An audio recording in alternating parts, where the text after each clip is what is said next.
ஒருத்தர் வந்தார் எங்கள் வீட்டுக்கு. ஓகே. நான் இப்போ 1 லட்ச ரூபாய் உங்கள்கிட்ட தரேன், நீ என்ன பண்ணுவ அப்படின்னு என்ன கேட்டார். எனக்கு பதிலே தெரில. நானும் யோசித்தேன், சரி 1 லட்ச ரூபாய் கொடுக்குறல்ல, நான் அதை வச்சு எங்கே இருக்கிற இன்வெஸ்ட்மெண்ட்ஸில் போட்டுருவேன், சேமிச்சிடுவேன், இல்லை இன்வெஸ்ட் பண்ணுவேன்னு சொன்னேன். அப்புறம் என் ஒய்ஃப் கிட்ட கேட்டேன், அவளும் யோசிச்சு இதே பதில் தான் சொன்னான். என் பையன்கிட்ட இந்த பதில் கேட்டால் அவன் பெரிய லிஸ்ட்டு சுட்டான், இதை வாங்கலாம், அதை வாங்கலாம், இதை வாங்கலாம்னு. ஸோ அந்த சேமிக்கிறோங்கிற ஆட்டிடியூட் கம்ப்ளீட்டாக போயிடுச்சு. நம்மளுடைய சொசைட்டி வந்து எவ்வளவுக்கு எவ்வளோ இந்தியா வந்து சேவிங்ஸ் சொசைட்டியாக இருந்ததோ, சேமிப்பை பற்றி நம்ம பாட்டி தலைமுறைக்கோ அம்மா அப்பா தலைமுறைக்கோ நல்லா தெரியும். யாராவது காசு கொடுத்தா முதல்ல உண்டியல்ல போடும், ஆனால் இப்போ அதெல்லாம் கம்ப்ளீட்டாக போயிடுச்சு. அந்த உண்டியலில் போட்டால் அது மாலுக்காக யூஸ் பண்ணுவாங்க, மாதம் போகிறதுக்கு.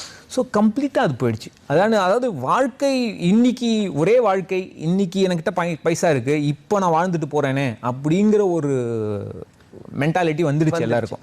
அது நான் எல்லாருக்கும் என்ன சொல்கிறேன்னா, அஃப்கோர்ஸ் இன்றைக்கி தான் இப்போது இளமை இருக்கும்போது தான் சில வேலைகள்லாம் செய்ய முடியும், சில செலவுகள்லாம் செய்ய முடியும். 100% என்ஜாய் பண்ணுங்கள் லைஃப்பை, பிரச்சனையே இல்லை. ஆனால் நாளைக்கும் என்ஜாய் பண்ணலாம்.